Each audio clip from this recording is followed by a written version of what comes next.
Right, we're live apparently, according to the little yellow box at the top of my screen. So welcome everybody. I'm just going to talk very briefly, a load of rubbish probably, because I know these videos take a minute or so to get started.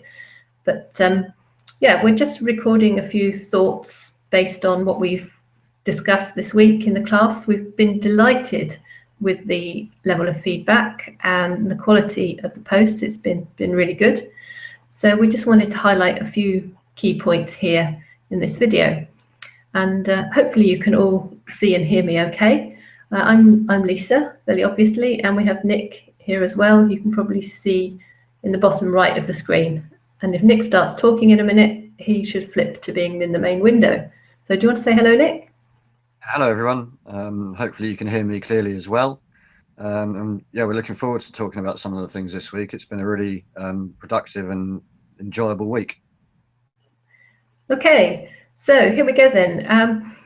I think one of the key things for me that surprised me this week has been the quality of the discussions and the experience that people are willing to share in the forums, and that's been really exciting. I'm not sure if I've pronounced his name correctly, but I'm going to give it a try.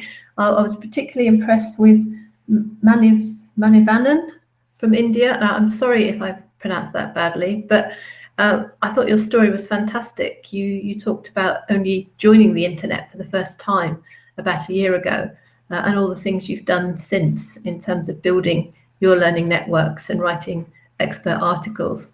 And I just found that a really humbling post, and I was delighted to see it. Did you see that one, Nick? I did, and like you, I found it very inspiring. I think other members of the course also commented on how inspirational they found that. And I think it's absolutely fantastic that with a relatively small amount of experience, you've already found yourself to this point of developing your networks. And it's a great story. So thank you for sharing it with us. Great. Yeah, and another point which I found particularly interesting, I'm looking down because I made a few notes here. I noticed Teresa made a comment this morning saying that connectivism and network learning are the future in universities, which was a nice one and good to see. And she also sorry, Nick. Yeah, I noticed that one as well and responded to that.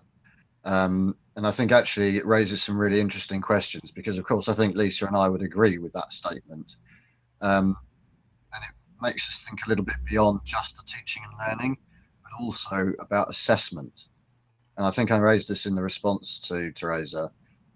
If we are to try and teach and learn in this way, but we're still making people do written exams, essays, and other traditional types of assessment so that we can try and measure learning, what are the implications of these older style measures when we try and apply them to these new styles of teaching and learning? So if anyone's got any thoughts on that in general, we'd be delighted to hear that. Yes, that's great. There's a lovely English expression for those of you who might not be familiar with it called a can of worms. And it basically means that it opens up all sorts of interesting challenges, but something we'd very much like to explore further. So, Nick, what else has been good for you this week? What have you learned from the course?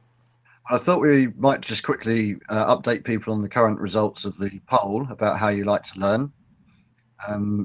Obviously, as people have gone through the course, the results have actually changed. When I was looking at it in the early part of the week, the most preferred option was different from how it is now. But now we've got 36% of people saying that they prefer to learn in the connectivist way. And then it's quite close between the other three, with cognitive constructivism at 23, behavioralism at 21, and social constructivism at 19. So they're quite even.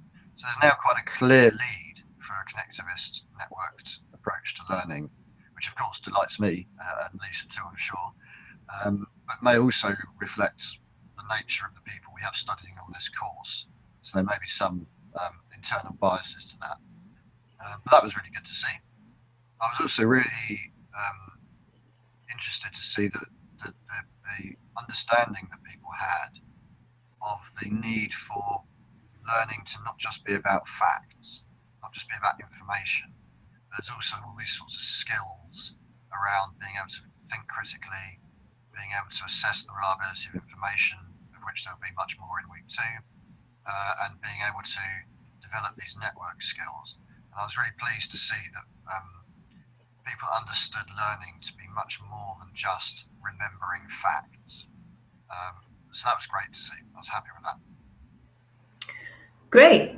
Okay, so it was really just a quick review of some of the highlights for us. We're going to be posting this video up for you, and you can comment on it as you wish.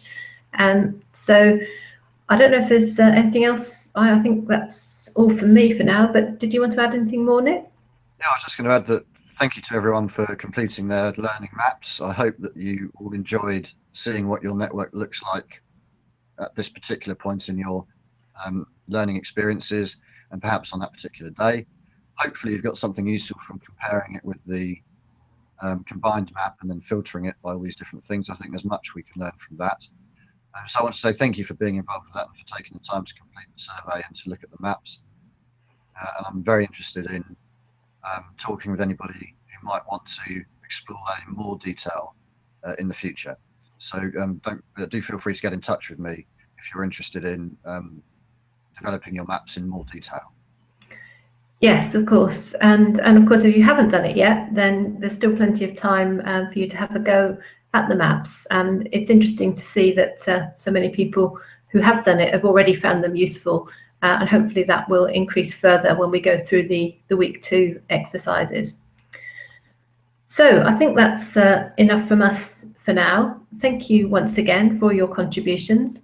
We're very much looking forward to week 2, and we'll do another of these wrap-up videos at the end of the course, when hopefully we'll have a clearer picture of the maps and the polls and all the other wonderful contributions you guys are making. So thanks very much, and we'll speak to you all again soon. Bye for now.